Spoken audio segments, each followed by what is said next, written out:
Stop killing yourself, Lucy. Stop killing yourself, Lucy. I was 10 years old when Lucy Rogers took her own life at the age of 13. She slit her wrists in the bathtub and her mother had to break down the door to get to her. She was an only child. Lucy may have done that to herself, but my older sister Sarah and 2 of her friends helped drive her to it. Sarah had gone to school with Lucy since they were both 5. My parents had told me that Lucy was slow. She didn't understand that a little teasing was all in good fun. My parents had an extreme dislike for people with little to no means, and Lucy's mom was no exception. It was their view that you made your own way in this world, and if your life didn't work out, you had no one to blame but yourself. They made their bed, now they get to lie in it. I guess that attitude transferred over to my sister. If Lucy hadn't been slow, I have a feeling she still would have been picked on because she was dirt poor. I remember Lucy coming to school on Halloween one year, and her costume was a rectangular laundry basket that she wore on her head. She told everyone she was an alien. That was a bad day for her. When she was in kindergarten, Lucy had lost her father in a car crash that was apparently his fault. Everything she and her mother had was gone because of what he had done, and they moved into the worst block of apartments in town. Lucy's mother worked all the time to try and pull herself out of the hole that her husband had left her in. Although she worked all the time, Lucy was the center of her universe. Lucy loved her mother. For as much shit as she got at school, she got just as much sugar at home. Unfortunately, no amount of sugar takes away all the shit, and one caring voice is always lost in the middle of a cacophony of torment. 3 days after Lucy was put in the ground, my sister and her friends had a sleepover at our house. They camped out in the backyard. It was nice outside, so all the windows in the house were open. I could hear them laughing about Lucy from my bedroom. If I was hearing them, my parents must have heard them, but they said nothing. It made me sick to my stomach. It was Friday the 13th, and they all had the idea of trying to contact Lucy from beyond the grave. They wanted to ask her if she was happy, now that she was wherever suicides ended up. Angela Carey had brought a Ouija board, and Cece Lawrence had raided her mother's stash of Bath & Body Works candles and filled a duffel bag with them. They set up a card table in our backyard, and as soon as it got dark, they lit all the candles. Within a few minutes, our backyard smelled like lemongrass and chocolate chip cookies. They put 4 chairs around the card table.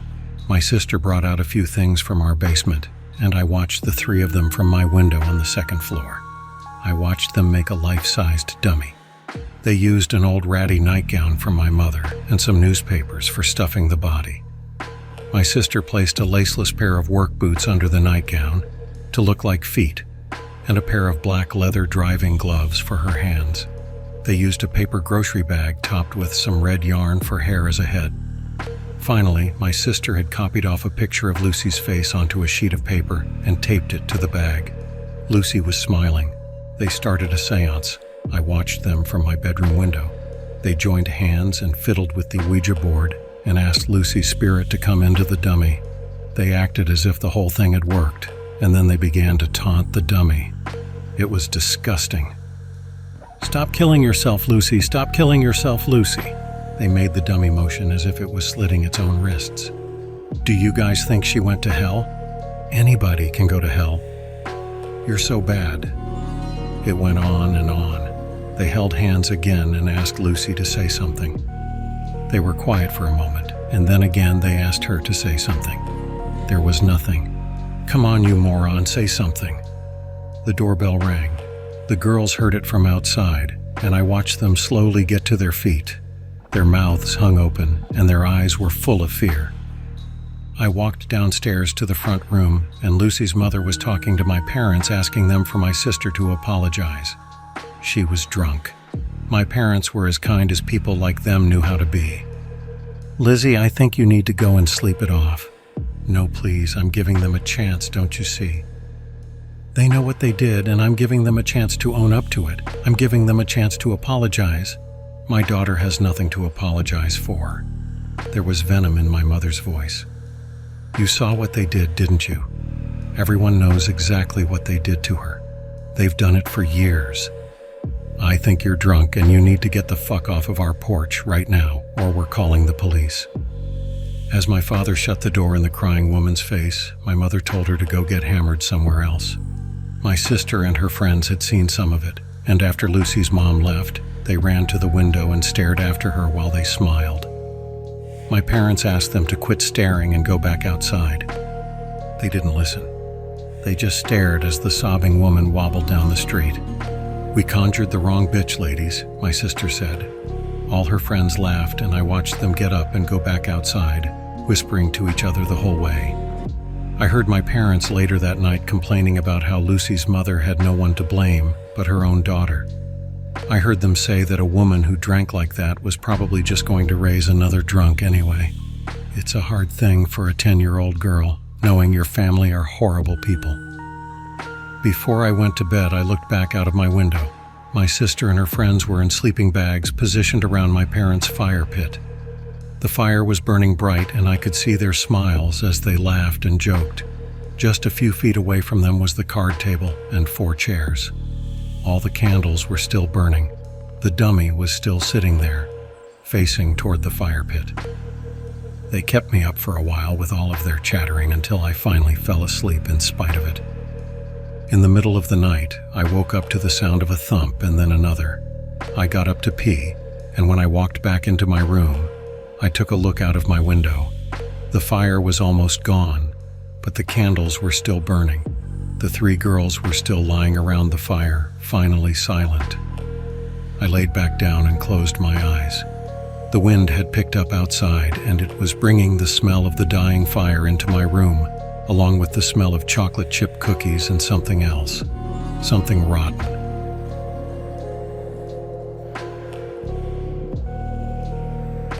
There was also a sound being carried on the wind.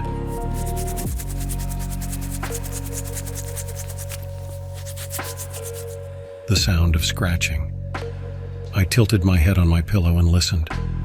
Something was scratching on the side of our house. I thought that maybe a bird was out there, or maybe a cat was stretching itself upward, raking its claws along the siding. But then the sound got closer and closer. It sounded like it was right outside of my window.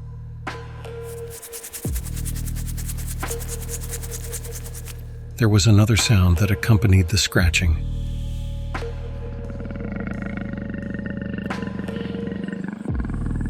It sounded like labored breathing. I was scared. I slowly lowered myself over the side of my bed and crawled underneath it. I couldn't see my window from under the bed, only the wall just beneath it. The horrible breathing got louder until it sounded like it was about to come into my room. And then there was silence. I pushed my lips together and stared at the wall just underneath my window. For a moment, there was nothing. I had thought about waking up my parents and telling them I was having a bad dream. But then I noticed a shadow on the floor. Something was looking into my room from outside. I held my breath, even though I wanted to scream. I watched the shadow move back and forth on the floor until it finally disappeared. I waited for just a moment, and then I quietly moved out from underneath my bed. I was going to go to my parents' room. I heard a thump and 2 of my pictures fell from a shelf on my wall, and before I could take another step, there was another thump. It sounded like someone dropping a large rock into a bucket of Jell-O. The whole shelf fell off the wall and it made a loud crash against the floor. I ran out into the hall and into my parents' room, which was right next to mine. I froze in their doorway, and I saw it standing there, over my mother, the dummy that my sister and her friends had made. The bag with the picture of Lucy turned toward me. Lucy's eyes had been poked out, but she was still smiling. It stared at me for a moment, and then it started shuffling around my parents' bed toward me, its laceless work boots leaving muddy prints on my mother's perfect white carpet. It was dragging a bloody sledgehammer along the floor behind it. My mother's old nightgown was spattered and streaked with red and black. Both of my parents' faces were pulp, and their bodies were twitching. My mother gurgled. I screamed and ran back into my room and locked the door. I picked up my phone and dialed 911. There was a loud crash against my door, and then I heard a cracking voice. Stop killing yourself, Lucy.